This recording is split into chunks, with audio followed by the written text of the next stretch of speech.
చాలా మంది ఏం చేస్తారంటే పోస్ట్పోన్ చేస్తారు. రేపు చేద్దాం, రేపంటే ఎల్లుండి చేద్దాం అని. దానికి ఒక చిన్న కథ చెప్పు. Hyderabad railway station, Secunderabad railway station కి ఒక అతను వచ్చాడు. 5 గంటలకు అతని ట్రైన్, 3 గంటలకే వచ్చేసాడు స్టేషన్. ఏం చేయాలో తెలియలేదు. అక్కడ ఒక వెయింగ్ మెషిన్ ఉంది, తెలుసు కదా మన రైల్వే స్టేషన్స్ లో బరువు చూసుకోవడానికి మెషిన్ ఉంది. అందులో డబ్బులు వేయగానే అందులో తిరుగుతాయి కొన్ని చక్రాలు, లైట్లు వెలుగుతాయి. తర్వాత ఒక చిన్న కార్డు వస్తుంది, నీ బరువు ఇంత, దాని వెనకాల చూస్తుంటే నీ భవిష్యత్తు ఇలా అని రాసి చూపిస్తుంటారు. మీరు ఎప్పుడు చూసారు లేదో నాకు తెలియదు కానీ ఇలాగ 3 గంటలకు వచ్చాడు రామారావు అన్న వ్యక్తి. విశాఖపట్నం వెళ్ళడానికి 5 గంటలకున్న ఫలక్నుమా ట్రైన్ ఎక్కడానికి వచ్చాడు. కానీ టైం ఉందని చెప్పి వెయింగ్ మిషన్ బాక్స్ లో ₹1 కాయిన్ వేసాడు. వేస్తే అందులో వెయిట్ రాలా, ఓ చిన్న పేపర్ వచ్చింది. ఆ పేపర్ లో ఏం రాసిందంటే, నీ పేరు రామారావు, నువ్వు ఫలక్నుమా ఎక్స్ప్రెస్ పట్టుకోవడానికి వచ్చావు, 5 గంటలకు ఆ ట్రైన్, కాబట్టి నువ్వు ఖచ్చితంగా ఆ ట్రైన్ కు వెళ్ళగలవు అని. ఆశ్చర్యపోయాడు. నేనేంటి బరువు కోసం వేస్తే ఇది వచ్చిందని చెప్పేసి మళ్ళా ఒక అరగంట కూర్చొని మళ్ళా ₹1 వేసాడు. మళ్ళా వచ్చింది బయట, నీ పేరు రామారావు, ఈ రోజు 5 గంటలకు వెళ్ళడానికి నువ్వు ఫలక్నుమా ఎక్స్ప్రెస్,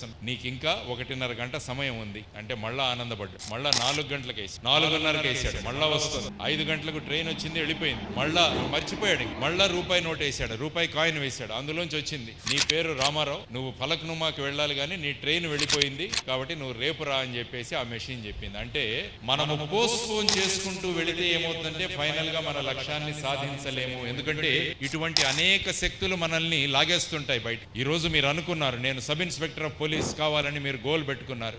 మీ ఇంటి పక్కనోడు వస్తాడు, ఏమవుతారో సబ్ ఇన్స్పెక్టర్ అయ్యి, మనం ఎంజాయ్ చేద్దాం పదా అని వెంటనే వెళ్ళిపోతారు. ఆ విధంగా ఈ రోజే మీరు స్టెప్ గనక తీసుకుంటే ఆ రోజు మీరు ముందుకు వెళ్ళగలరు. కాబట్టి గోల్స్ నిర్ణయించుకోండి, ఒక కమిట్మెంట్ చేయండి, ఆ తర్వాత ఈ రోజే మొదటి స్టెప్ చేయండి, మీరు ఖచ్చితంగా. అందుకనే అబ్దుల్ కలాం గారు అన్నారు, you have to dream before your dreams come true అంటాడు ఆయన.